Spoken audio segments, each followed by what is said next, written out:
Bismillahirrahmanirrahim. Assalamualaikum warahmatullahi wabarakatuh.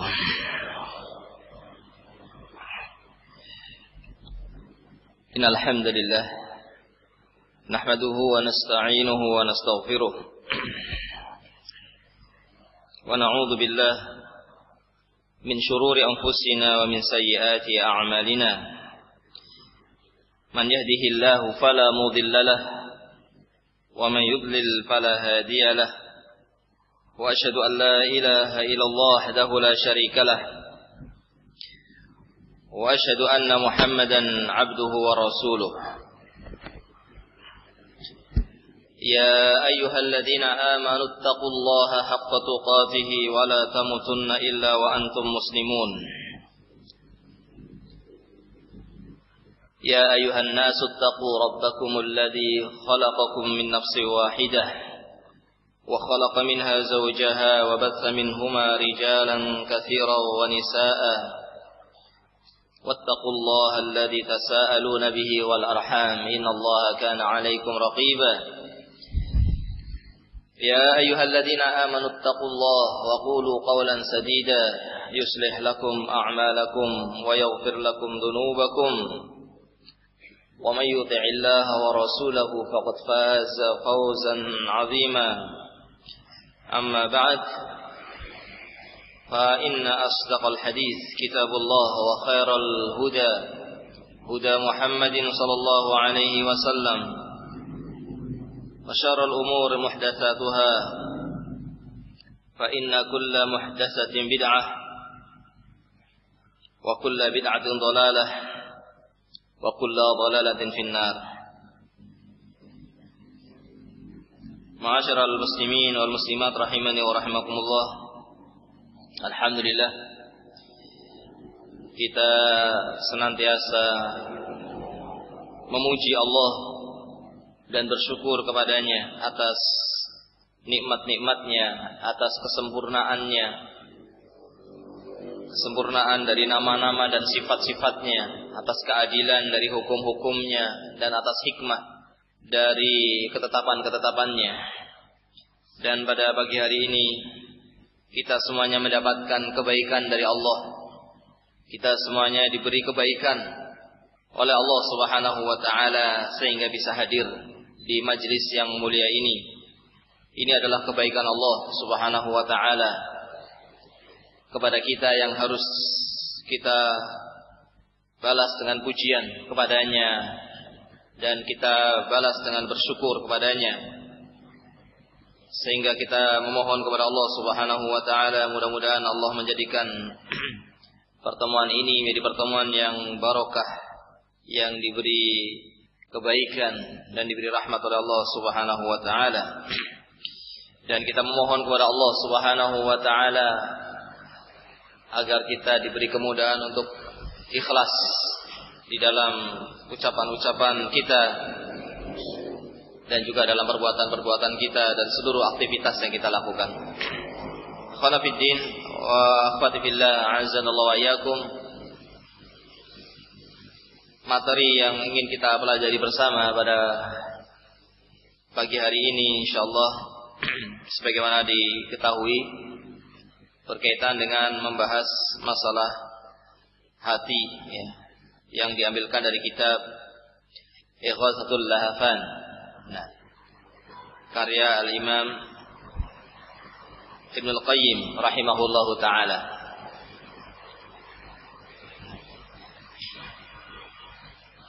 Dan pembahasan masalah hati ini pembahasan yang penting ya, sehingga kita setuju dengan tema ini, diangkatnya tema ini,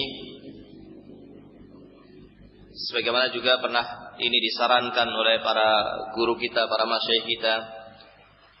Terakhir yang kita dapatkan adalah dari Syekh Abdullah Al-Mar'i hafizahullah taala dalam acara di Jawa Barat pada waktu yang lalu di Bandung, daurah yang ketika di Bandung beliau mengingatkan untuk dibahas pembahasan yang berkaitan dengan masalah hati, memperbaiki hati ya, dan yang berkaitan dengannya, sehingga kita setujui apa yang diusulkan untuk kita membahas permasalahan ini dan dipilihkan dari kitab Al-Imam Ibnul Qayyim Ighatsatul Lahfan min Masayidis Syaitan. Ini pertolongan bagi orang-orang yang lemah, yang orang-orang yang terancam oleh jerat-jerat syaitan. Sehingga pembahasan ini berkaitan dengan masalah hati yang itu juga dianjurkan oleh masyayikh kita untuk kita pelajari bersama. Pembahasan ini kalau kita lihat Al-Imam Ibnul Qayyim membagi kitab ini menjadi 13 bab. Bab pertama berkaitan dengan pembagian hati. Pembagian hati menjadi 3, yaitu hati yang sehat, hati yang sahih, hati yang sakim, hati yang sakit, dan hati yang mati. Dan barangkali pada pertemuan kita daurah ini, mudah-mudahan satu bab ini saja yang bisa kita pelajari. Mudah-mudahan satu bab ini bisa kita pelajari semuanya. Adapun pembahasan berikutnya berkaitan dengan hakikat hati yang sakit, obatnya dan yang lain-lainnya, ini perlu pertemuan berikutnya barangkali bisa dibahas oleh ustadz yang lainnya untuk dilanjutkan, untuk dilanjutkan sehingga pembahasan ini menjadi pembahasan yang bisa sampai selesai, diambilkan dari kitab Ighatsatul Lahfan min Masayidis Syaitan. Adapun pada daurah kali ini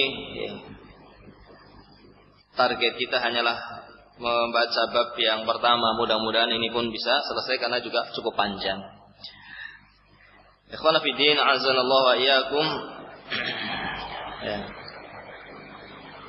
Sebagaimana telah kita pahami bahwa hati itu merupakan atau itu ibarat raja bagi anggota tubuh, yang mengatur anggota tubuh sebagai tempat i'tiqad, tempat keyakinan, sebagai tempatnya iradah, keinginan, sehingga kalau hatinya baik, maka dia akan menjadi pendorong untuk melakukan yang baik. Kalau hatinya itu sehat, maka dia akan mendorong orang tadi melakukan hal-hal sebagaimana yang diyakini dari keyakinan-keyakinan yang benar, atau apa yang dia inginkan dari keinginan-keinginan yang baik. Oleh karena itu Nabi kita Muhammad SAW sebagaimana dalam hadis Bukhari disebutkan, di antara lafadznya Nabi menyatakan, ala wa inna fil jasadi mudghah. Ketahuilah bahwasanya pada jasad itu ada mudghah, segumpal daging. Idza saluhal jasadu kullu. Apabila bagus segumpal daging tadi, maka jasadnya pun akan bagus. Matanya akan baik, telinganya akan baik, tangannya akan baik, kakinya akan baik, dan seterusnya. Namun sebaliknya, idza fasadat, kalau rusak, kalau segumpal daging tadi rusak, maka apa? Maka fasadal jasadu kulluh, maka akan rusak pula semua jasadnya. Ala wahya al-qalb. Ketahuilah bahwa segumpal daging tadi adalah apa? Adalah hati. Segumpal daging tadi adalah hati. Dari hadis ini kita mengetahui bagaimana kedudukan hati yang sangat besar dan peranan hati yang sangat besar dalam mempengaruhi keadaan seseorang, dalam mempengaruhi bagaimana seorang itu beraktivitas, apa yang dia lakukan itu banyak dipengaruhi oleh hatinya. Sangat punya pengaruh besar, sebagai pendorong, sebagai pembimbing, sebagai mengatur ke sana, mengatur ke sini, lihat sana, lihat sini, dengarkan ini, jalan ke sana, jalan ke sini, itu semuanya dipengaruhi oleh hati, dipengaruhi oleh hati. Nah, oleh karena itu tidaklah mengherankan apabila syaitan itu sangat besar upayanya dalam memberikan was-was, dalam memberikan bisikan-bisikan yang akan merusak hati, baik itu dengan pemikiran-pemikiran yang menyimpang, baik itu dengan keyakinan-keyakinan yang menyimpang, yang disebut dengan apa? Dengan syubhat, atau melalui diindahkannya dunia, diindahkannya seorang untuk tertipu dengan gemerlapnya dunia, agar menuruti hawa nafsunya, melakukan apa yang diinginkan oleh hawa nafsunya, dan dihiasi dunia itu dengan hiasan yang indah, yang kemudian disebut dengan apa? Dengan syahwat. Syaitan sangat besar usahanya untuk melemparkan syubhat, dan juga untuk apa? Menghiasi syahwat.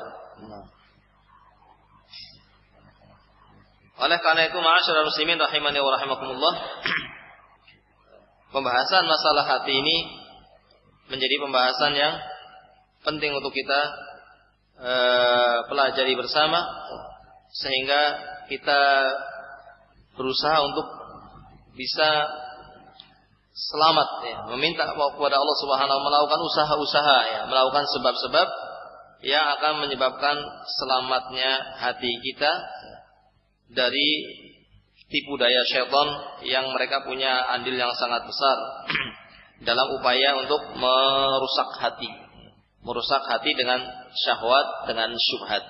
Namun syaitan tidak bisa untuk apa? Tidak bisa untuk menguasai hati kita secara serta-merta, tidak bisa. Nah, karena syaitan sebagaimana makhluk yang lainnya adalah tidak punya kekuasaan. Yang menguasai hanya Allah, yang membolak-balik itu hanya Allah Subhanahu wa taala. Sehingga syaitan pun hanya bisa dengan upaya yang keras untuk bisa memalingkan hati seseorang, tetapi Allah Subhanahu wa taala yang akan menyelamatkan kita dari tipu daya syaitan. Nah, di dalam bab yang pertama ini, ma'asyiral muslimin wal muslimat rahimani wa rahimakumullah, yaitu bab tentang pembagian hati, dikatakan oleh Al-Imam Ibnul Qayyim rahimahullah. Kita masuk saja kepada pembahasan pertama, finqisamil qulub ila sahihin wa saqimin wa mayyitin. Terbaginya hati menjadi hati yang sahih, yang sehat, wa saqim, yang sakit, wa mayyit, dan yang mati. Atau sebelumnya, ini mungkin tidak mengapa kalau saya sampaikan dulu, ini ada, Masya Allah, ini ada hadiahnya. Tapi tidak cuma-cuma. Insya Allah nanti di tengah-tengah pembahasan kita berikan beberapa pertanyaan.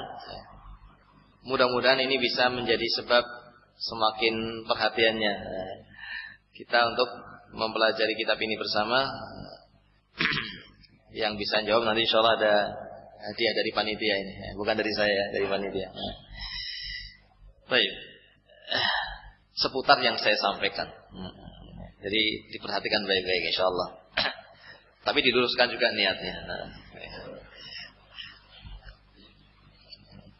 Ini niatnya ikhlas, ditambah dapat ini begitu. Baik. Pada fitina azanallahu wa iyyakum. Al-Imam Ibnul Qayyim rahimahullahu taala menyatakan dalam kitabnya Ighatsatul Lahfan, dalam bab yang pertama, pembagian hati menjadi hati yang sehat, sakit, dan mayit. Kata beliau, lamma kanal qalb yusafu bil hayah wa diddiha. Karena hati itu disifati dengan sifat hidup dan kebalikan dari hidup, yaitu mati. Maka sebagaimana manusia keadaan hati pun terbagi. Keadaan hati pun terbagi menjadi keadaan-keadaan sebagaimana sifat yang diberikan kepada hati, yaitu hidup dan mati. Ini karena hati itu disifati dengan ada hati yang hidup dan ada hati yang mati, maka dia pun terbagi keadaannya menjadi 3 keadaan sebagaimana manusia. Karena manusia itu ada yang hidup dan ada yang mati, maka hati pun terbagi menjadi keadaan 3 keadaan, yaitu ada yang sehat, ada yang sakit, dan ada yang mati. Sehat tadi disebut dengan sahih, yang sakit itu disebut dengan sakim, yang mati disebut dengan apa? Ya, dengan mayyit. Nah, jadi bisa jadi orang itu, pada seseorang itu meskipun orangnya hidup, bisa jadi hatinya apa? Hatinya mati. Nah, ini orangnya hidup tapi hatinya mati. Sehingga apa yang dia lakukan itu bisa kita bayangkan. Kalau hati sudah mati, ya, nanti akan kita sebutkan bagaimana keadaan hati yang mati. Nah, maka dia akan melakukan apa yang saja yang dia inginkan. Ya. Nah, apa saja yang dia inginkan akan dia lakukan. Nah, tentunya kita tidak ingin memiliki hati yang mati. Meskipun hati yang mati itu beda dengan manusia. Hati yang mati di dunia masih bisa hidup lagi. Hati yang mati masih bisa apa? Hidup lagi selama belum terkunci. Selama belum dikunci oleh Allah Subhanahu wa ta'ala. Karena hati yang mati itu ada yang terkunci, ada yang belum terkunci. Tapi kalau sudah terkunci, dikunci oleh Allah, dihukum oleh Allah, sehingga Allah kunci hatinya, maka apa? Dia tidak akan pernah bisa hidup lagi. Berarti dia adalah orang yang telah ditetapkan oleh Allah Subhanahu wa ta'ala sebagai orang yang tidak akan pernah beriman. Sudah ditetapkan sebagai orang yang tidak akan pernah beriman karena hatinya sudah dikunci oleh Allah Subhanahu wa ta'ala. Kalau sudah dikunci itu kan berarti apa? Dari luar tidak bisa masuk, dari dalam juga tidak bisa keluar. Nah, maka dia akan terus seperti itu keadaannya. Nah, ini hatinya orang-orang kafir. Hatinya orang-orang kafir yang telah ditetapkan oleh Allah sebagai orang kafir. Sehingga siapapun yang memberikan hidayah kepada dia, yang ingin menghidupkan hatinya dia, tidak akan ada yang bisa melakukannya. Karena sudah ditetapkan oleh Allah sebagai orang yang mati hatinya dan dikunci. Nah, berbeda kalau dia adalah orang yang mati tapi belum terkunci, maka masih bisa dihidupkan lagi hatinya. Nah, baik, kita mulai dari hati yang pertama adalah hati yang apa? Yang sahih. Apa itu hati yang sahih? Dikatakan oleh Al-Imam Al-Qayyim, huwal qalbu as-salim. Huwa al-qalbu as-salim alladhi la yanju yaumal qiyamah illa man atallaha bihi. Hati yang sehat itu adalah hati yang salim. Yaitu hati yang seorang itu tidak akan selamat pada hari kiamat kecuali yang membawa hati ini. Kama qala Allah Ta'ala, sebagaimana disebutkan dalam firman Allah Subhanahu wa Ta'ala, yauma la yanfa'u malun wala banun illa man atallaha biqalbin salim. Ini bagian dari doanya Nabi Ibrahim, ya. Ini bagian dari kalimat doanya Nabi Ibrahim alaihissalam. Di antara doanya Nabi Ibrahim alaihissalam, beliau menyebutkan ini. Menyebutkan tentang yauma la yanfa'u malun wala banun illa man atallaha biqalbin salim. Pada hari yang tidak lagi bermanfaat harta, tidak lagi bermanfaat anak, tidak lagi harta itu bermanfaat, tidak lagi anak itu apa? Bermanfaat, kecuali yang bermanfaat adalah orang yang membawa hati yang salim. Nah, hati yang salim ini itulah hati yang sahih, hati yang sehat. Dikatakan oleh Al-Imam Al-Qayyim, was-salim huwa salim. As-salim itu adalah maknanya salim. artinya selamat begitu. Hati yang selamat. Nah, hati yang selamat. Wa ja'ala hadza al-mithal li'annahu lisifat. Kenapa disebut dengan kalimat salim padahal maknanya salim? Ini pembahasan secara bahasa. Itu karena datang untuk menjadi sifat bagi hati. Biqalbin salim, yang datang dengan hati yang sifatnya adalah salim. Sehingga salim itu maknanya salim yang artinya selamat. Sebagaimana alim, qadir, tawil. Nah, itu adalah sifat.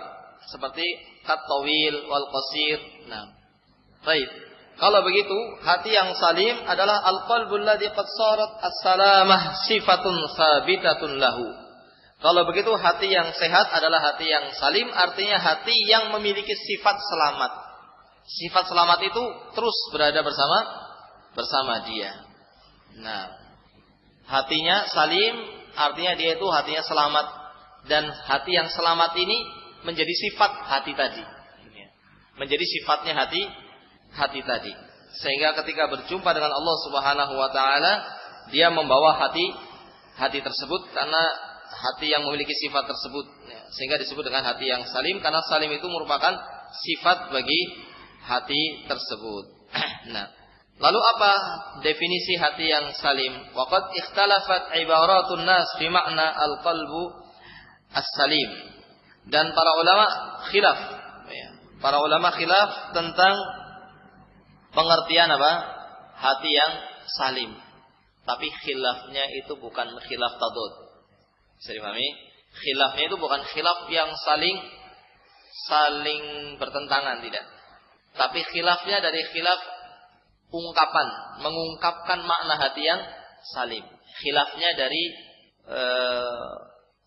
ibaratnya saja. Nah, adapun maknanya sama.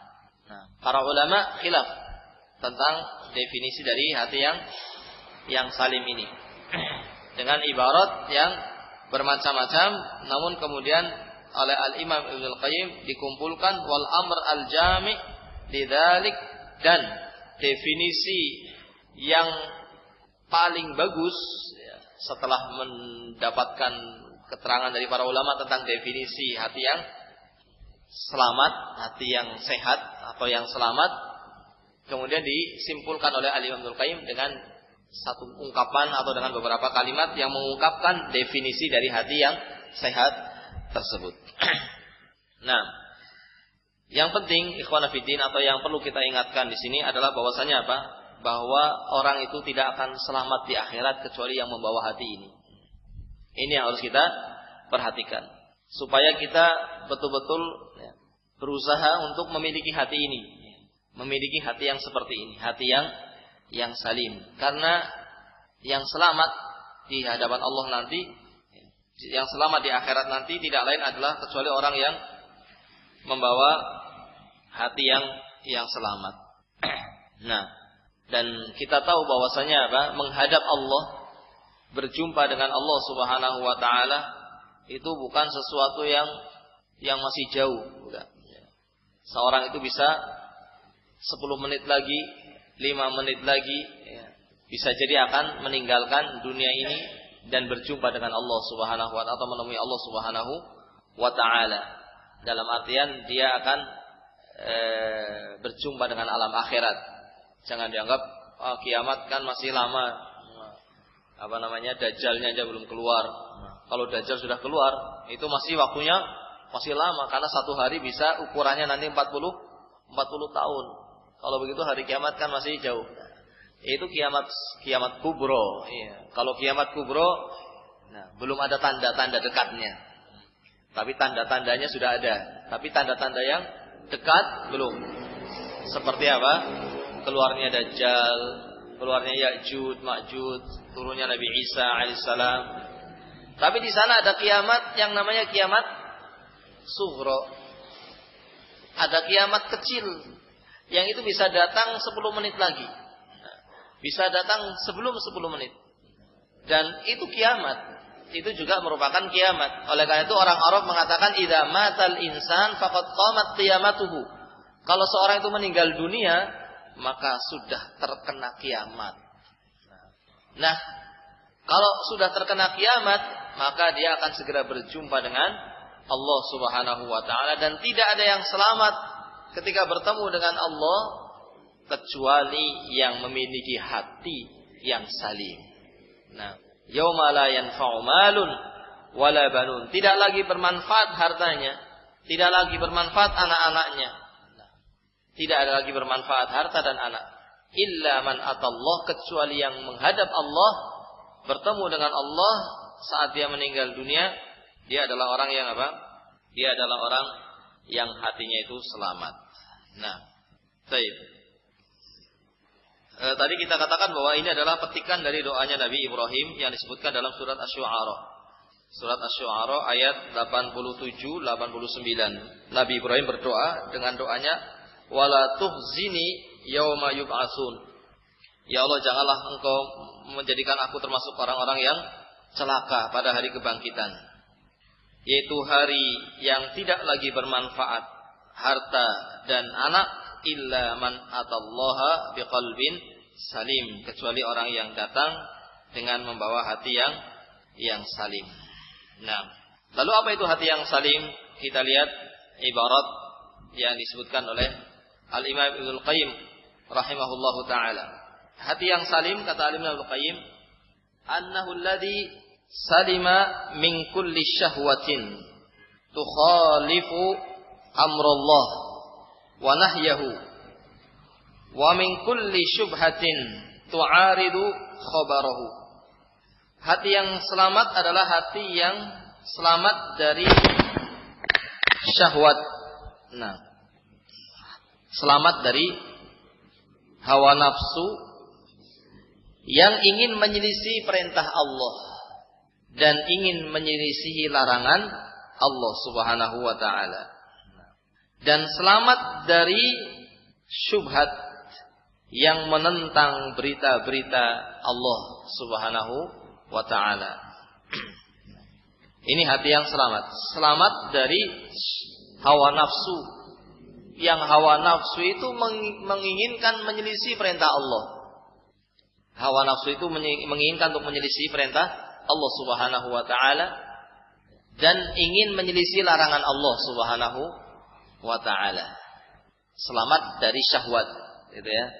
Dari keinginan hawa nafsu. Dan juga selamat dari syubhat yang menentang berita Allah, menentang agama Allah Subhanahu wa ta'ala, yang tidak mau menerima apa yang datang dari Allah Subhanahu wa ta'ala. Sebagian orang tidak mau menerima agama Allah, tidak mau menerima wahyu yang turun dari Allah di dalam ayatnya atau melalui hadis yang disampaikan oleh Rasulnya sallallahu alaihi wasallam, dengan alasan dianggapnya tidak masuk akal misalnya. Sebagaimana orang-orang musyrikin. Orang musyrikin itu hatinya tidak selamat. Mereka menentang berita dari Allah Subhanahu wa taala yang memberitakan bahwa nanti manusia itu akan dibangkitkan setelah matinya. Kata mereka orang musyrikin, bagaimana manusia akan dibangkitkan sementara sudah dikubur, sudah bercampur dengan tanah, tulangnya sudah hancur, mana mungkin akan dibangkitkan lagi. Mereka tidak mau beriman dengan hari kebangkitan karena dianggap tidak bisa difahami oleh akalnya. Nah, padahal masalah hari kebangkitan, masalah azab kubur, masalah nikmat kubur, itu masalah yang ghaib. Masalah yang ghaib. Sementara masalah yang ghaib itu akal tidak boleh dipakai. Akal tidak boleh diperankan di situ. Jadi yang berperan hanya wahyu. Kita harus menerima apa yang datang dari Allah Subhanahu wa taala dan apa yang datang dari Rasulnya. Kalau itu betul-betul datang dari Allah dan Rasulnya, maka kita harus membenarkannya. Nah, akalnya tidak ikut berperan. Tapi hanya wahyu saja yang berperan di situ. Nah, ini kalau berkaitan dengan apa? Ghaib. Bukan masalahnya masalah yang bisa didengar atau tidak, bisa dilihat atau tidak. Sebagian orang-orang Mu'tazilah yang mendewakan akal itu mengingkari adanya azab kubur. Kenapa? tidak pernah melihat. Mana ada azab kubur? Kuburan dibongkar juga tidak ada bekas azab, tidak terdengar suaranya, maka diingkari. Maka kita katakan pada mereka, ini syubhat namanya. Kita katakan pada mereka apa? Kita katakan pada mereka bahwasanya masalahnya bukan masalah bisa dilihat atau tidak bisa dilihat. Masalahnya bukan masalah bisa didengar atau tidak bisa didengar. Tapi masalahnya kamu yakin apa tidak Allah itu maha mampu. Kalau kamu yakin bahwa Allah subhanahu wa ta'ala maha mampu, dan Allah memberitakan bahwa ada yang namanya azab kubur, bahwasanya ada yang namanya nikmat kubur, meskipun kamu tidak melihat, meskipun kamu tidak mendengar, tapi kamu meyakini Allah maha mampu, dan itu benar beritanya dari Allah dan Rasulnya, maka kewajiban kita hanyalah menerimanya. Akal jangan ikut berperan. Nah, hati yang selamat itu adalah hati yang selamat dari menentang berita Allah subhanahu wa ta'ala. Tidak menentang berita Allah subhanahu wa ta'ala. Tidak menentang berita Allah subhanahu wa ta'ala. Selamat dari yang namanya syubhat. Syubhat yang itu tidak menerima berita yang datang dari Allah subhanahu wa ta'ala. Juga selamat dari keinginan-keinginan hawa nafsu yang ingin menyelisih perintah Allah, yang ingin menyelisihi larangan Allah subhanahu wa ta'ala. Ini hati yang selamat. Maka kata Al-Imam Ibnul Qayyim, fasalima min ubudiyati ma siwah. Nah, maka hati yang selamat itu hati yang selamat dari peribadatan kepada selain Allah subhanahu wa ta'ala. Wasalima min tahkimi ghairi rasulih, dan selamat dari berhukum kepada selain Rasulnya. Fasalima fi mahabbatillah ma'a tahkimihi li rasulihi sallallahu alaihi wasallam. Maka hati yang selamat itu adalah hati yang mengikuti, yang tidak mengikuti hawa nafsu untuk menentang perintah Allah, selamat dari mengikuti hawa nafsu untuk menentang larangan Allah subhanahu wa ta'ala. Tapi dia tundukkan hawa nafsunya untuk beribadah kepada Allah, untuk menjalankan perintah-perintah Allah, dan untuk meninggalkan larangan-larangan Allah subhanahu wa ta'ala. Ini hati yang selamat. Selamat dari peribadatan kepada selain Allah subhanahu wa ta'ala. Yang diibadahi itu hanya Allah saja. Ini hati yang selamat. Adalah hati yang bersih dari peribadatan kepada selain Allah subhanahu wa ta'ala. Meyakini bahwa selain Allah itu tidak boleh diibadahi. Bahwa selain Allah itu adalah sesembahan yang batil. Sampai pada keyakinan seperti itu. Itu hati yang selamat. Bukan hati yang di samping beribadah kepada Allah masih beribadah kepada selain Allah. Atau hati yang belum menyatakan batilnya sesembahan selain Allah. Karena ada orang yang tidak melakukan tidak melakukan syirik, begitu ya. Ada orang yang tidak melakukan syirik, tapi dia tidak beda dengan orang musyrik. Ada orang yang tidak melakukan syirik, tapi dia sama dengan orang musyrik. Karena apa? Karena dia tidak meyakini kalau syirik tadi adalah perbuatan yang batil. Karena dia tidak meyakini kalau beribadah kepada selain Allah adalah peribadatan yang batil.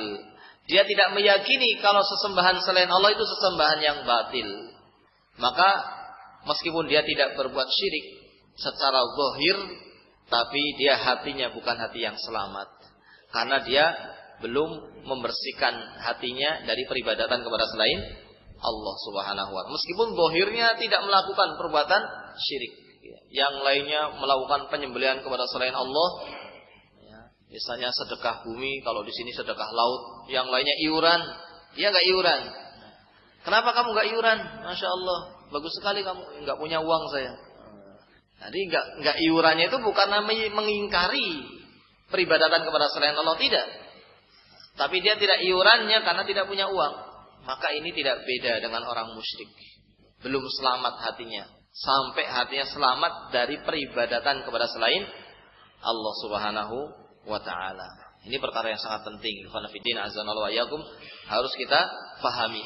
Ya, harus kita pahami bahwa orang dikatakan musyrik itu bukan berarti dia adalah orang yang bukanlah orang yang beribadah kepada Allah. Kemudian dia dengan serta-merta dikatakan orang yang bukan musyrik. Bisa jadi orang beribadah kepada Allah tapi dia masih dikatakan sebagai orang musyrik. Nah, jangan dianggap orang musyrikin di zaman Nabi SAW itu adalah orang yang tidak mau diajak untuk beribadah kepada Allah. Jadi orang musyrik dulu ketika diajak untuk beribadah kepada Allah mau apa tidak? Ini mulai tanya jawab apa?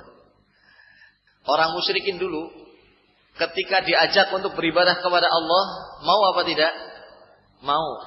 Ketika diajak beribadah kepada Allah mereka mau. Tapi yang ditolak yang apa? Yang ditolak itu ketika ibadah itu khusus untuk Allah itu ditolak. Mereka tidak menolak ketika disuruh beribadah kepada Allah, mereka mau. Tapi ketika disuruh tinggalkan yang selain Allah, baru mereka tidak mau.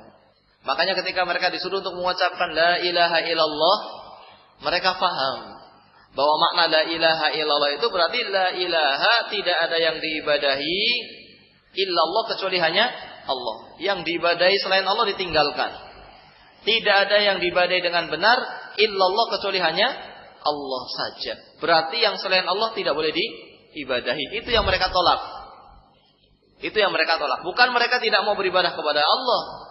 Mereka mau beribadah kepada Allah Subhanahu wa ta'ala. Tapi ketika ibadah itu khusus hanya untuk Allah saja, itu yang mereka tidak mau. Itu orang musyrikin. Maka ketika disuruh untuk mengucapkan qulu la ilaha illallah, katakan la ilaha illallah, kayak Abu Jahal, Abu Lahab tidak mau. Karena apa?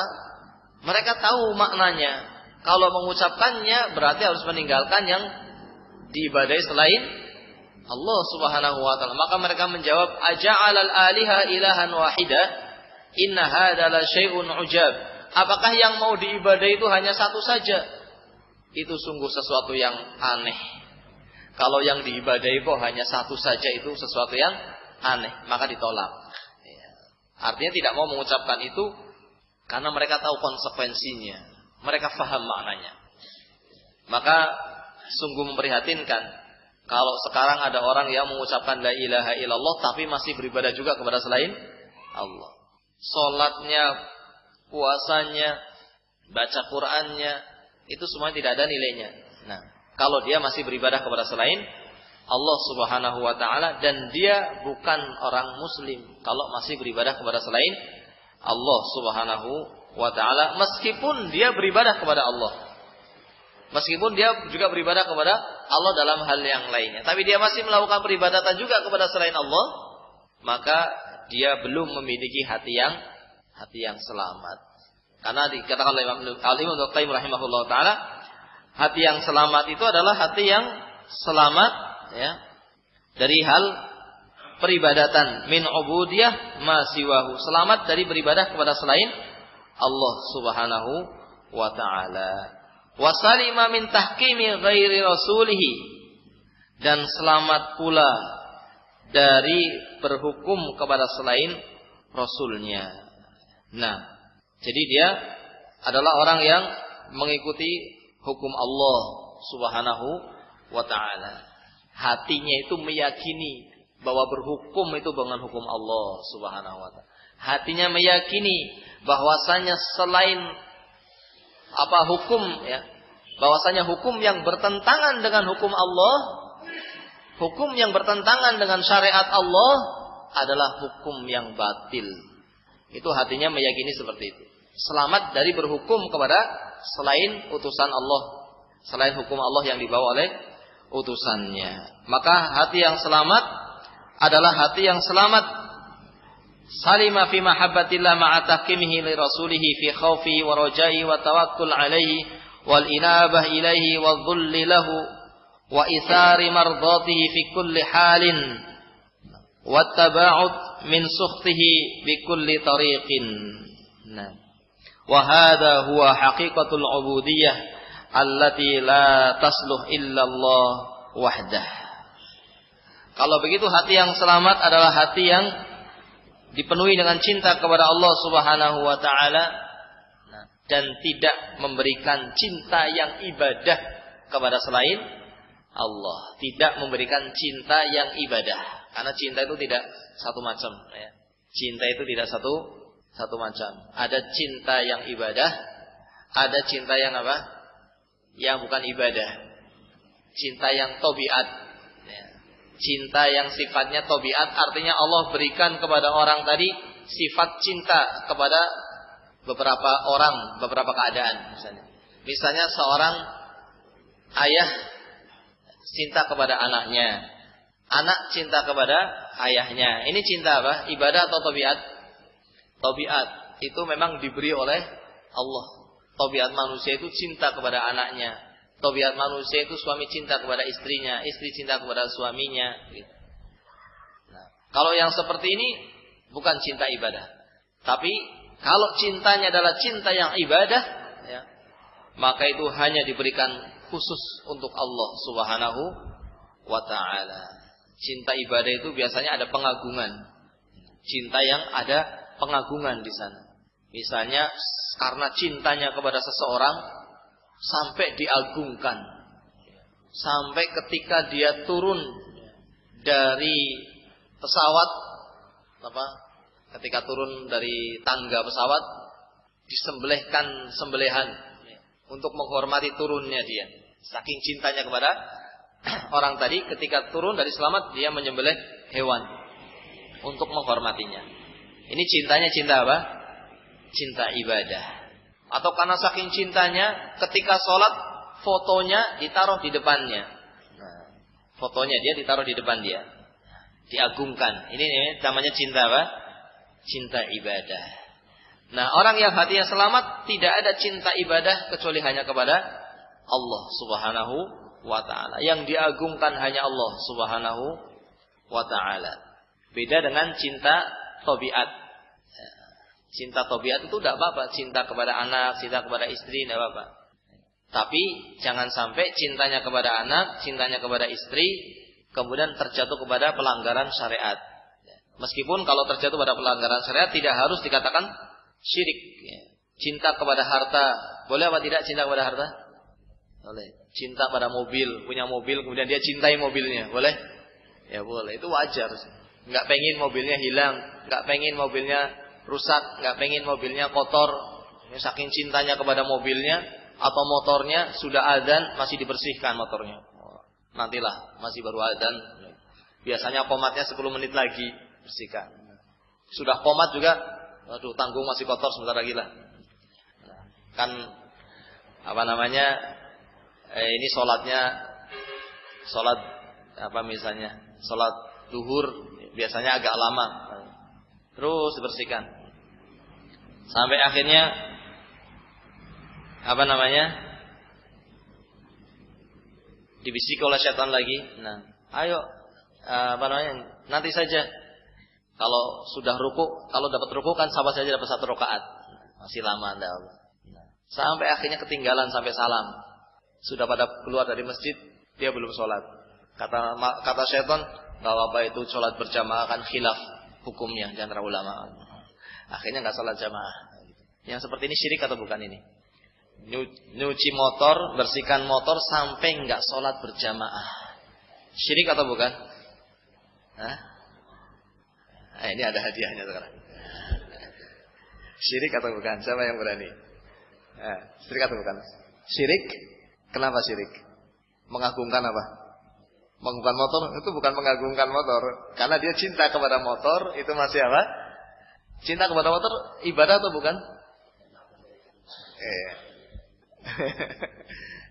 Iya bukan syirik, bukan syirik. Silakan.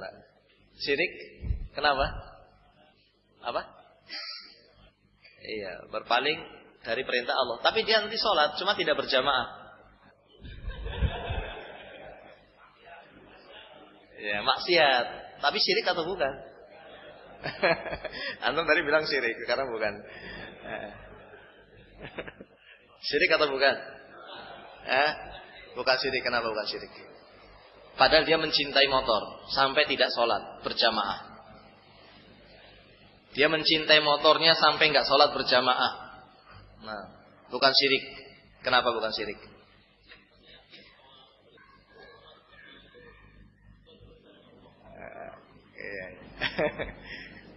Nyerempet sedikit.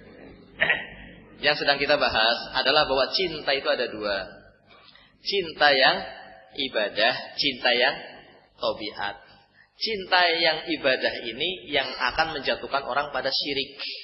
Cinta yang tabiat ini ya, kalau diberikan kepada selain Allah itu boleh selama tidak melanggar syariat Allah.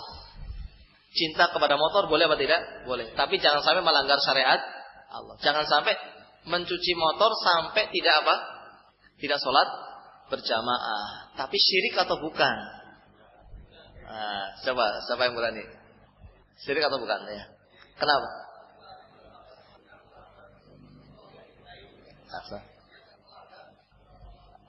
Ahsan, dapat ada nih.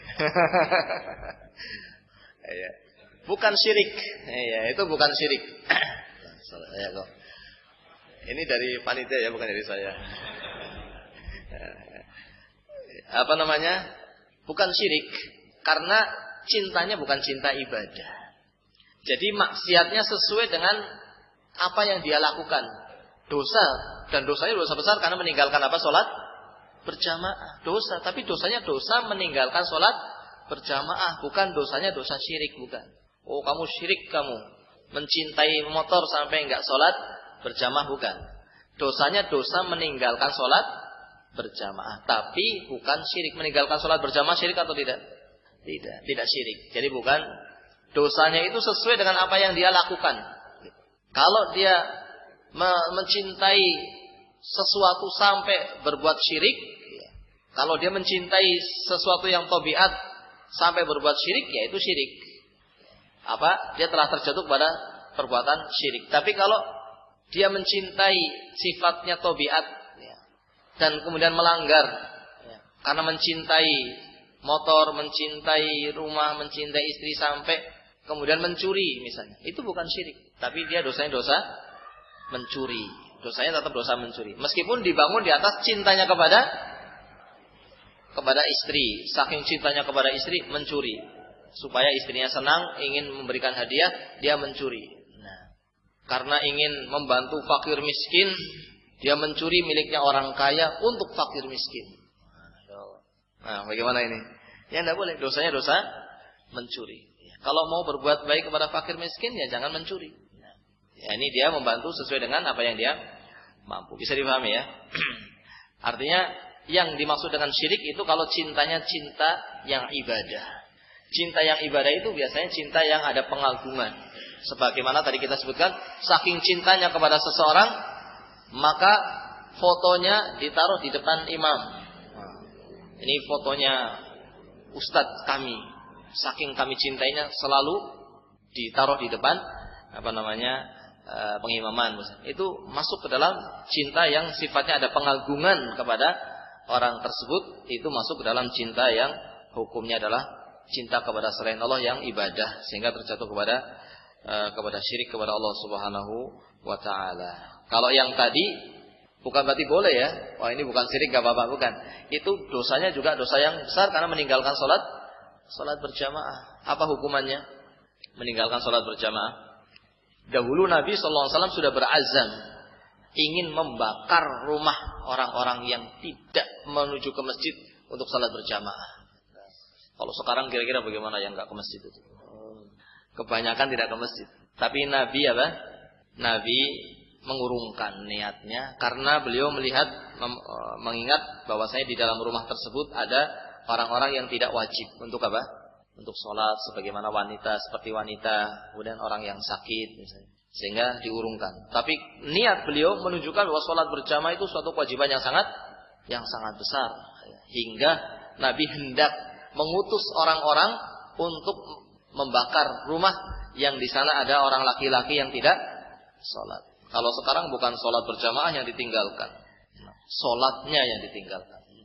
Ini lebih parah lagi hukumannya. Nah, hukumannya lebih besar lagi. Nabi SAW mengatakan, "Faman tarokaha faqad kafar." Barang siapa yang meninggalkan sholat, maka dia kafir. Keluar dari Islam yang meninggalkan sholat. Wal'iyadzubillah. Meskipun ada khilaf. Ada yang mengatakan yang meninggalkan sholat, kalau dia masih meyakini wajibnya sholat, itu tidak kafir. Tidak kafir. Ada juga yang menyatakan kalau meninggalkan sholat, meskipun meyakini wajibnya sholat, dia kafir.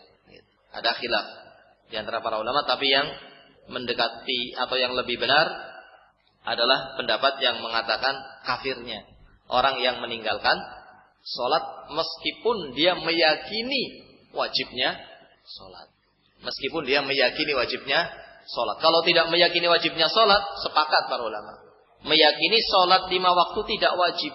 Ditanya, apa hukumnya sholat 5 waktu? Ya, boleh-boleh saja. Gitu. Kalau jawabannya begitu, nah maka bukan muslim. Muslim itu meyakini sholat 5 waktu hukumnya apa? Wajib. Sholat 5 waktu hukumnya wajib. Orang yang tidak meyakini wajibnya sholat 5 waktu, meskipun dia sholat, itu kafir. Meskipun dia sholat, tapi hatinya belum selamat karena dia tidak meyakini hukum Allah yang menyatakan sholat 5 waktu adalah apa? Wajib. Maka perkara-perkara yang sudah jelas, kita harus meyakini hukum Allah. Sebagaimana tadi dikatakan bahwasanya hati yang selamat adalah yang berhukum dengan hukum yang dibawa oleh Rasulullah Sallallahu Alaihi Wasallam. Apa yang sudah dinyatakan oleh Rasulullah, oleh Allah dan Rasulnya wajib, harus diyakini wajib. Apa yang dinyatakan haram harus diyakini haram. Dalam perkara-perkara yang jelas, tapi karena di sana ada perkara-perkara yang samar, ada perkara-perkara yang khilaf di antara para ulama misalnya. Maka yang seperti ini tidak sampai kepada kekafiran. Tapi kalau perkara yang sudah jelas seperti hukum sholat 5 waktu, siapa yang tidak tahu wajibnya hukum sholat 5 waktu? Kalau dia meyakini tidak wajib, meskipun dia sholat, itu kafir. Tapi kalau dia meyakini wajib tapi tidak sholat, apa? Diperselisihkan oleh para ulama. Diperselisihkan kafir atau tidaknya. Gitu. Mau apa tidak diperselisihkan kafir apa tidaknya? Ini seorang tentu tidak ingin diperselisihkan, tidak ingin termasuk dari orang yang diperselisihkan kafir apa tidaknya dia. Nah, sehingga ya jangan sampai sholat itu ditinggalkan. Jangan sampai yang namanya sholat itu ditinggalkan. Karena itu perkara yang sangat besar yang sebagian para ulama mengatakan kafir. Dan perlu diketahui bahwa para ulama yang mengatakan tidak kafir, meninggalkan sholat tidak kafir, itu jangan dianggap berarti biasa-biasa saja meninggalkan sholat karena tidak dikafirkan, bukan. Seperti Imam Syafi'i rahimahullah, begitu pula gurunya Imam Malik tidak meyakini kafir. Tapi apa? Mereka juga mengatakan harus dihukum. Bukan kemudian tidak kafir, boleh-boleh saja enggak sholat, enggak. Dihukum itu. Dimintai tobatnya dulu. Kalau tidak mau bertobat, tidak mau segera sholat, dihukum. Bahkan ada yang mengatakan hukumannya juga dibunuh. Kalau yang mengatakan kafir jelas hukumannya apa? Hukumannya bunuh. Karena dia sudah keluar dari Islam. Man baddala dinahu faqtuluh. Barang siapa yang keluar dari Islam, maka hukumnya dibunuh. Tapi yang melakukan penguasa, ya. Nah, hukumnya dibunuh, sudah dilempar di tempat yang jauh sana. Enggak usah disolati, enggak usah dimandikan. Nah, dibunuh, dilempar begitu saja. Yang penting baunya tidak sampai ke yang masih hidup. Ini kalau dia mengikuti pendapat yang apa? Kalau mengikuti pendapat yang kafir, maka dihukum bunuh dan dianggap kafir, tidak disolati. Tapi yang meyakini tidak kafir, itu bukan berarti boleh. Juga di antara mereka ada yang mengatakan hukumnya dimintai tobat, kalau tidak mau tobat dibunuh. Tapi dibunuhnya bukan karena kafir, dibunuhnya karena dihukum. Seperti orang yang dirajam itu. Dirajam kan dibunuh ya. Tapi kafir apa tidak dia? Tidak. Selesai dirajam, disolati, dimandikan, dikafani, disolati. Begitu pula orang yang meninggalkan sholat 5 waktu, sebagian para ulama mengatakan tidak kafir, tapi jangan dianggap itu berarti boleh-boleh saja. Tidak. Mereka juga menyatakan dimintai tobat dan dihukum. Dan sama diantaranya ada yang mengatakan hukumnya dibunuh. Tapi bunuhnya bukan karena kafir, tapi bunuhnya adalah sebagai hukuman. Sebagai hukuman untuk membersihkan dosanya. Sehingga jangan dianggap remeh meninggalkan sholat, meskipun dia barangkali mengikuti pendapat yang tidak mengkafirkan orang yang meninggalkan sholat. Ma'asyiral muslimin rahimani wa rahimakumullah, kembali kepada definisi hadis. Hati yang selamat adalah hati yang apa? Hati yang selamat dari beribadatan kepada selain Allah. Nah, kemudian selamat dari berhukum dengan hukum selain Allah Subhanahu wa taala. Apa yang telah dihalalkan oleh Allah, dia halalkan. Apa yang diharamkan oleh Allah, dia haramkan. Ini masalahnya masalah hati, keyakinan halal dan keyakinan apa? Haram. Ini harus diyakini. Dalam perkara yang sudah jelas, ini harus. Apalagi perkara yang sudah jelas seperti misalnya memakan daging kambing. Apa hukumnya? Halal atau haram? Halal, jelas. Barang siapa yang meyakini daging kambing itu haram, maka dia hatinya tidak hati yang selamat, bahkan dia kafir. Kenapa? Karena perkara yang sudah jelas halalnya dan disepakati halalnya. Masuk hewan yang dijadikan hewan kurban setiap tahun dibagi-bagi dimakan masih diyakini apa? Haram. Atau dia tidak meyakini haram tapi nggak tahu saya halal atau haram.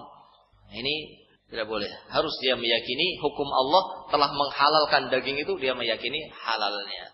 Ada orang yang meyakini halalnya zina. Apa hukumnya? Kafir. Sepakat para ulama, tidak ada yang mengatakan zina itu halal. Semuanya mengatakan haram. Dan perkaranya jelas bahwa zina itu haram. Kalau dia meyakini bahwa zina itu halal, maka dia tidak berhukum dengan hukum Allah dalam masalah tersebut. Dan dia apa? Kafir. Karena masalahnya adalah masalah yang sudah sangat jelas. Begitu pula dalam masalah-masalah yang lainnya yang sudah jelas. Seperti tidak boleh menikahi ibunya misalnya. Jelas. Tidak boleh menikahi anaknya, jelas. Kemudian haramnya daging babi, jelas.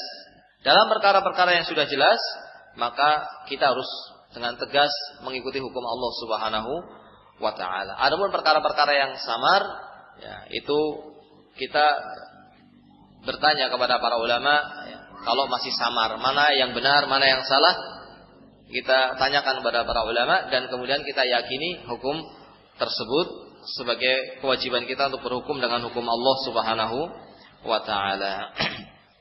Kemudian hati yang selamat adalah hati yang selamat ya, dalam peribadatan kepada selain Allah, sehingga dia takutnya hanyalah kepada Allah, berharapnya hanya kepada Allah, tawakalnya juga kepada Allah, kembali kepada Allah, bertobat kepada Allah, menghinakan diri kepada Allah Subhanahu wa taala. Menghinakan dirinya kepada Allah, tidak mengagungkan selain Allah. Selain Allah dia tidak agungkan. Ya. Makanya kita dalam doa kita mengucapkan dalam salat kita mengatakan at-tahiyatu lillah. At-tahiyatu lillah. Apa artinya? Pengagungan itu hanya untuk Allah Subhanahu wa taala saja. Pengagungan apakah dengan sujud? Jelas itu. Kalau orang sujud berarti mengagungkan yang dia sujud kepadanya. Maka kalau ada orang sujud, jelas dia telah melakukan perbuatan pengagungan kepada selain Allah, dia telah jatuh pada perbuatan syirik. Begitu pula ruku. Ruku tahu? Kalau sholat kan ruku. Nah, ibadah atau bukan? Ibadah. Tidak boleh orang itu mengagungkan orang dengan ruku.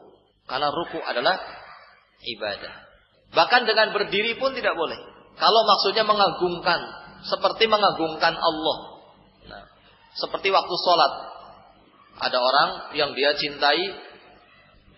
Ketika ada orang yang dia cintai, kemudian dia berdiri dengan khusyuk seperti sholat. Mengagungkan orang yang dia cintai, ini terjatuh kepada syirik karena masih mengagungkan selain Allah Subhanahu wa taala. Meskipun dengan apa? Dengan berdiri, tapi dia berdirinya seperti orang sholat. Orang kalau sholat itu sedang mengagungkan siapa? Allah Subhanahu wa taala. Maka dia bersedekap, hatinya hanya tertuju kepada Allah Subhanahu wa taala. Kalau ini dilakukan pada selain Allah, itu syirik. Misalnya hadir ke rumahnya seorang yang ditokohkan, misalnya. Ini terjatuh pada sebagian orang-orang sufi atau orang-orang yang semisalnya yang mengkultuskan kiainya, mengkultuskan ustadznya, sampai di dalam hatinya itu takut kalau mengatakan sesuatu yang tidak baik tentang ustadznya. Takut akan ketahuan. Jadi dia di depan ustadznya, di depan kiainya duduk, diam, ya. Meskipun dengan duduknya itu duduk mengagungkan. Takut kalau nanti terbetik kata-kata yang tidak baik kepada kiainya, atau muncul di dalam hatinya sesuatu yang tidak senang dengan ustadznya, akan diketahui oleh ustadznya misalnya. Nah, ini pengagungan yang seperti ini adalah syirik. Maka hati yang selamat adalah hati yang menghinakan diri kepada Allah Subhanahu wa taala. Yang diagungkan hanyalah Allah Subhanahu wa taala, tidak menghinakan diri kepada selain Allah Subhanahu wa taala. Hati yang selamat adalah hati yang mendahulukan keridhaan Allah. Mendahulukan keridhaan kepada Allah fi kulli hal, dalam segala keadaan. Wattaba'ud min sakhatihi bi kulli tariqin, dan berusaha untuk menjauhi, berusaha untuk menghindar atau menjauhi dari terkena kemurkaan Allah Subhanahu wa taala. Nah, ini yang disebut dengan ubudiyah. Ubudiyah, peribadatan yang tidak boleh diberikan kecuali hanya kepada Allah Subhanahu wa taala. Fal qalbus salim, maka hati yang selamat, huwallazi salima min an yakuna li ghairi la fihi syirkun biwajhima. Hati yang selamat adalah hati yang bersih dari syirik. Bersih dari syirik kepada selain Allah Subhanahu wa taala.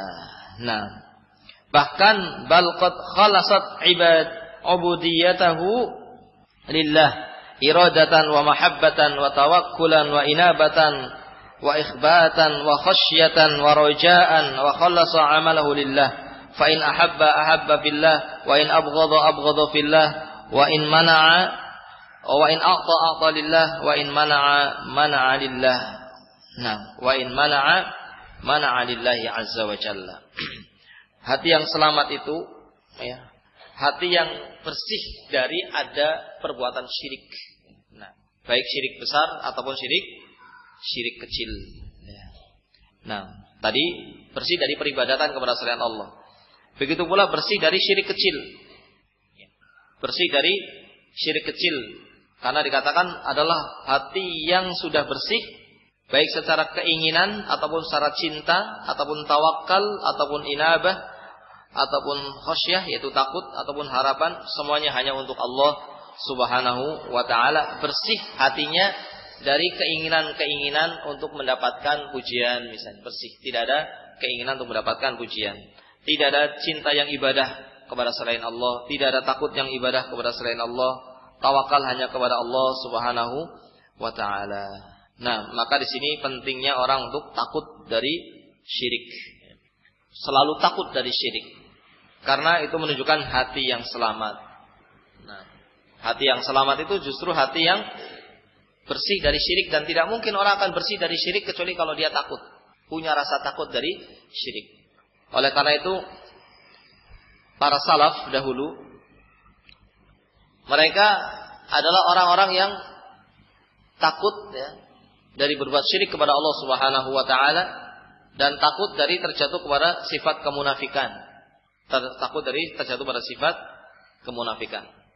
Bahkan Nabi Ibrahim alaihissalam, beliau dalam doanya mengatakan, wajnubni wa baniya an na'budal asnam. Ya Allah, jauhkanlah aku dan keturunanku dari beribadah kepada patung. Jauhkanlah aku dan keturunanku dari beribadah kepada patung. Berarti Nabi Ibrahim takut dari syirik apa tidak? Takut dari syirik apa tidak? Takut. Makanya beliau berdoa, jangan engkau jadikan kami dan keturunan kami menjadi orang yang beribadah kepada patung, ya Allah. Karena saking takutnya kepada syirik. Nah, seperti inilah hati yang selamat. Hati yang bersih dari syirik, sehingga betul-betul takut akan terjatuh pada syirik. Karena kalau orang tidak takut, kemungkinan terjatuhnya pada syirik sangat besar. Apalagi ada syirik yang namanya syirkun khafi. Syirik tapi yang samar. Orang tidak tahu kalau itu syirik. Banyak yang tidak tahu kalau itu syirik, padahal itu syirik. Atau karena samar, karena itu ada dalam hati, berkaitan dengan iradah, berkaitan dengan keinginan. Karena berkaitan dengan keinginan, sehingga orang tidak tahu kalau dia berbuat syirik. Maka orang yang ingin hatinya selamat, dia harus membersihkan dirinya dari syirik, membersihkan dirinya dari syirik dan dia senantiasa takut kepada syirik. Nah, diantaranya dengan doa. Nah, supaya apa? Selamat hatinya dari syirik itu dengan doa. Yaitu doa Allahumma inni a'udzubika an usyrika bika syai'an wa ana a'lam wa astaghfiruka lima la a'lam. Ada yang hafal? Ada yang berani? Fadhal. Ulang. An usyrika bika syai'an. Fadhal. Nah, ini doa yang penting. Doa yang penting. Karena apa? Doa ini yang akan menjadi sebab bersihnya seseorang dari apa? Dari syirik. Jangan sampai seorang nanti menghadap Allah dalam keadaan dia masih punya dosa yang namanya syirik di dalam hatinya. Jangan sampai. Karena Allah menyatakan innallaha la yaghfiru ayyushraka bihi. Allah tidak akan mengampuni. Allah tidak akan mengampuni orang yang ketika datang berjumpa dengan Allah dia masih punya dosa yang namanya syirik. Tidak akan diampuni oleh Allah Subhanahu wa taala. Kalau yang lainnya yang selain syirik atau di bawah syirik dari dosa besar, mencuri, judi dan yang lainnya masih ada kemungkinan diampuni. Tapi kalau syirik tidak ada kemungkinan diampuni. Bukan berarti yang dosa besar boleh tidak. Tadi salaf, para sahabat dan yang lainnya adalah orang yang takut dari syirik dan takut dari kemunafikan. Salah seorang salaf mengatakan, yaitu Abul Aliyah mengatakan, adraktu salatin. Saya menjumpai 30 min ashabi Rasulullah sallallahu alaihi wasallam. Saya menjumpai 30 dari para sahabat Nabi sallallahu alaihi wasallam. Saya menjumpai 30 orang dari sahabat Nabi sallallahu alaihi wasallam. Kulluhum yakhafun nifaq ala nafsihi. Semuanya takut memiliki sifat munafik di dalam hatinya. Nah, takut kalau dirinya termasuk dari orang munafik. Nah, karena saking selamatnya hati mereka, sehingga takut kalau terjatuh kepada sifat nifak. Nah, sampai sahabat Umar ibn Al-Khattab berkata kepada sahabat Hudzaifah, sahabat Umar kayak apa beliau imannya, kayak apa amalannya, bagaimana tauhidnya. Beliau sampai berkata kepada sahabat Hudzaifah, hal sammani Rasulullah sallallahu alaihi wasallam ma'al munafiqin. Wahai Hudzaifah, apakah Rasulullah sallallahu alaihi wasallam menyebut namaku ketika Nabi memberitakan kepada engkau tentang siapa orang-orang munafikin? Ini sahabat Hudzaifah ibn al-Yaman, itu salah seorang sahabat yang diberi rahasia oleh Nabi berupa nama orang-orang munafikin. Nama orang-orang munafikin itu diberitakan kepada sahabat Hudzaifah oleh Nabi SAW. Yang lainnya tidak diberitahu, sahabat Hudzaifah diberitahu. Sahabat Umar bin Khattab masih khawatir kalau dirinya termasuk dari orang munafikin, sehingga datang kepada sahabat Hudzaifah ibn al-Yaman dan mengatakan, apakah aku termasuk orang yang disebut namanya dari kalangan orang-orang munafikin. Ini setingkat beliau saja takut dari sifat kemunafikan. Maka orang yang ingin hatinya selamat, dia harus takut dari terjatuh kepada syirik, takut dari terjatuh kepada kemunafikan, ya, sehingga terus dia membersihkan hatinya dari peribadatan kepada selain Allah Subhanahu wa taala. Bahkan dia itu wa in ahabba fillah. Kalau dia mencintai, cintanya karena Allah. Wa in abghadha fillah. Kalau dia membenci, membencinya karena Allah Subhanahu wa taala. Wa in a'ta lillah. Kalau dia memberi, memberinya karena Allah Subhanahu wa taala. Wa in mana'a lillah. Kalau dia tidak memberi, kalau dia mencegah dirinya untuk memberi juga karena Allah Subhanahu wa taala. Kalau sebagian kita kan tidak begitu. Oh, dia kemarin enggak ngasih saya, sekarang saya juga enggak ngasih dia. Itu bukan akhlak yang mulia. Akhlak yang mulia itu justru memberi orang yang tidak memberi kepada dia, karena dia memberinya karena Allah. Saya mau memberi supaya dia menjadi orang yang luluh hatinya, supaya dia menjadi orang yang mau ngaji. Saya beri misalnya. Ya, seperti ini bagus. Meskipun orang itu tidak pernah memberi. Begitu pula yang namanya silaturahim. Silaturahim itu adalah apa? menghubungi kerabat. Menghubungi kerabat itu bukan menghubungi kerabat yang menghubungi kita, yaitu silaturahim. Tapi silaturahim yang sesungguhnya adalah menghubungi kerabat yang memutus hubungan dengan kita. Bukan kemudian dia memutus, saya putus. Nah. Dia marah, saya pun marah sama dia, tidak.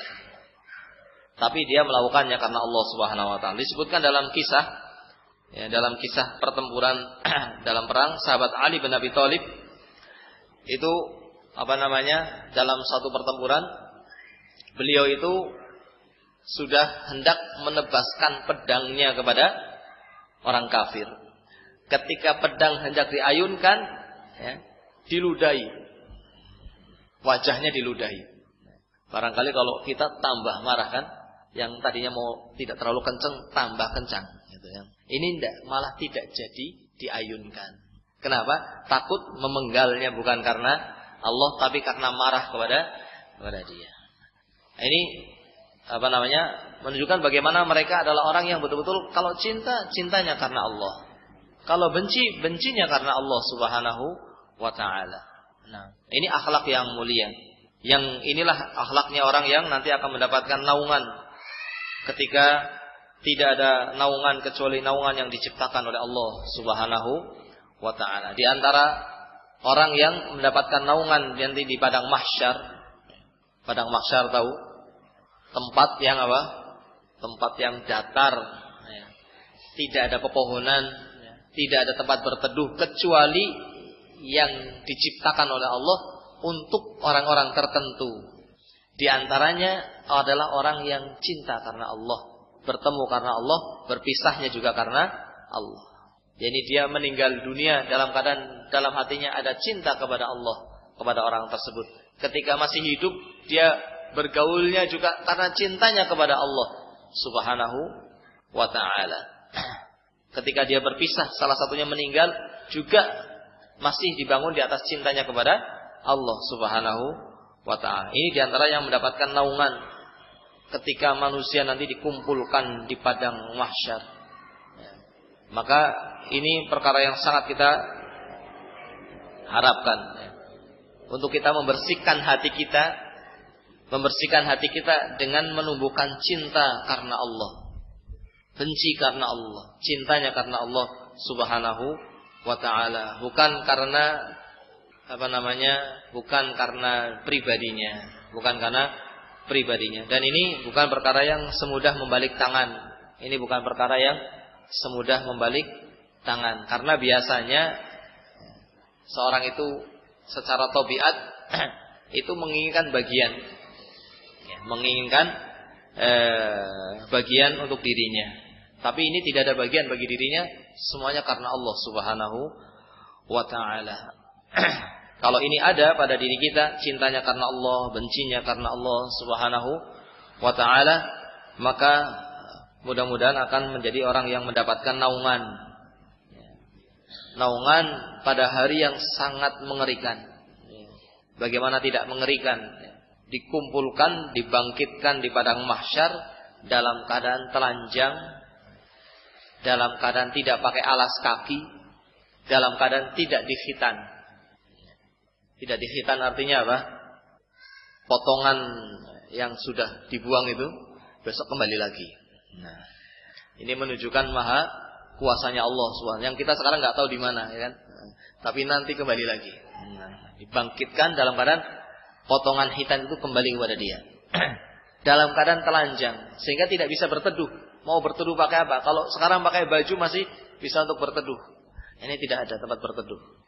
Mau berteduh pakai baju dia telanjang. Dia juga tidak pakai alas kaki. Sementara matahari didekatkan dengan jarak yang sedekat-dekatnya, sangat dekat sekali matahari. Sekarang matahari jauh saja kita tidak kuat. 1 jam di lapangan tidak kuat. Ini berapa jam di padang mahsyar? Bukan berapa jam, 50.000 tahun. 50.000 tahun berada di padang mahsyar di terik panas matahari. Nah, makanya nanti orang-orang itu mendatangi para nabi untuk minta apa? Agar peristiwa di padang mahsyar itu segera diselesaikan, segera diputuskan. karena sudah kepayahan yang luar biasa. Tidak makan, tidak minum, dan tidak mati. Tidak mati terus kepanasan, kecuali orang yang diberi apa? Yang diberi naungan oleh Allah Subhanahu wa ta'ala. Ini pentingnya hati yang selamat, yaitu hati yang kalau cinta karena Allah, kalau benci juga bencinya karena Allah, kalau memberi juga memberinya karena Allah Subhanahu wa ta'ala, kalau tidak memberi pun karena Allah Subhanahu wa ta'ala, bukan karena yang lainnya. Nah, bukan karena membalas, dia membenci saya pun membenci dia. Tidak. Tapi saya tidak mencintai dia karena dia orang yang berbuat syirik. Saya tidak mencintai dia karena perbuatan bid'ah yang dia lakukan.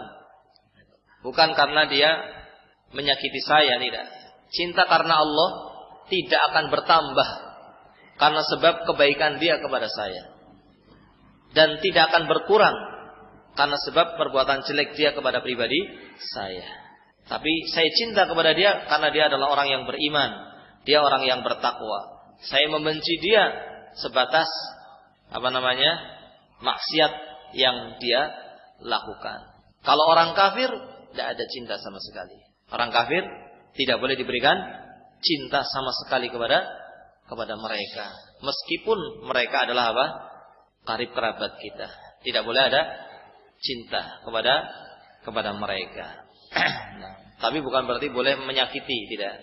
Tidak ada cinta itu bukan berarti boleh menyakiti, tidak. Tidak ada cinta itu artinya ya kita tidak boleh mencintai, tidak boleh membantu misalnya perbuatan kekafirannya, menolong perbuatan kekafirannya, tidak boleh. Kalau dia minta tolonglah saya belikan ini untuk perbuatan kekafirannya, maka kita tidak menolongnya. Ya. Kalau orang tua kita bahkan meminta kita untuk menolong dia untuk berbuat syirik, maka kita tidak akan menolongnya. Bukan apa-apa, karena Allah Subhanahu wa ta'ala. Allah melarang saya menolong orang berbuat syirik, meskipun adalah orang tua saya sendiri. Wa in jahadaka ala an tusyrika bi ma laysa laka bihi ilmun fala tuti'huma. Kalau orang tua kamu memaksa kamu supaya kamu berbuat syirik atau membantu orang tuanya berbuat syirik, fala tuti'huma, jangan ditaati. Meskipun tetap harus birrul walidain, wasahibhuma fid dunya ma'rufa. Meskipun kita benci dengan perbuatan dia, bukan berarti kemudian kita boleh menyakiti orang tua, tidak. Orang tua meskipun orang tua kafir, meskipun orang tua musyrik, meskipun ahlul bid'ah, tidak boleh kita menyakitinya.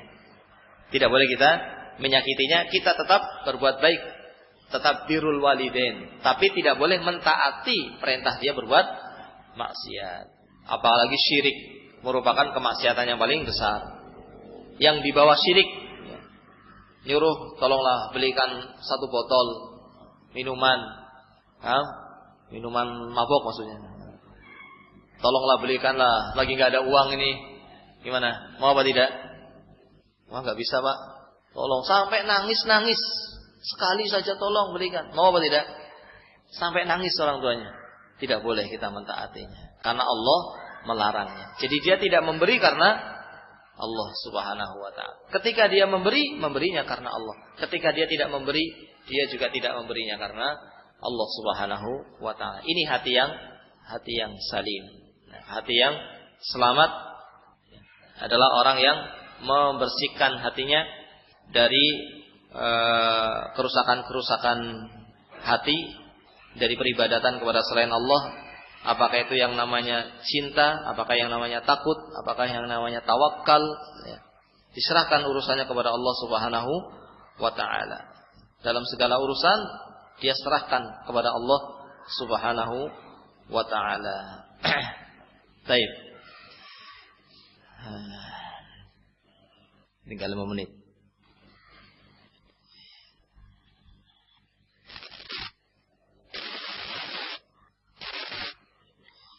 Nah, ikhwan fillah azanallahu wa iyyakum, maka hati yang selamat ya hati yang selamat dari syubhat, dari keyakinan-keyakinan yang menyimpang, selamat dari syahwat, dari keinginan-keinginan menuruti hawa nafsu. Maka ini tidak bisa terpenuhi kecuali dengan ilmu. Tidak bisa terpenuhi kecuali dengan ilmu. Tidak mungkin seorang akan memiliki hati yang selamat kecuali dengan ilmu. Ilmu dan iman. Dengan ilmu seorang akan meyakini dengan keyakinan yang benar, bersih dari syirik, bersih dari peribadatan kepada selain Allah dengan ilmu. Dan dengan iman seorang akan menyelamatkan dirinya dari mengikuti hawa nafsu. Seorang akan selamat dari syubhat dengan apa? Dengan ilmu. Orang akan selamat dari syubhat dengan ilmu. Dan orang akan selamat dari syahwat dengan iman. Oleh karena itu, hati yang selamat itu butuh yang namanya ilmu. Sehingga dia menjadi orang yang betul-betul yang tertanam di dalam hatinya adalah akidah-akidah yang benar. Bukan akidah yang batil. Akidah yang benar itu apa? Akidah yang benar itu akidah yang dibangun di atas ilmu. Akidah yang dibangun di atas Al-Quran dan As-Sunnah. Akidah kan banyak. Pada hati setiap orang pasti memiliki akidah. Pasti ada akidah. Semuanya, manusia yang namanya manusia, itu akidah itu tepatnya di mana? Di hati. Keyakinan itu adanya di hati.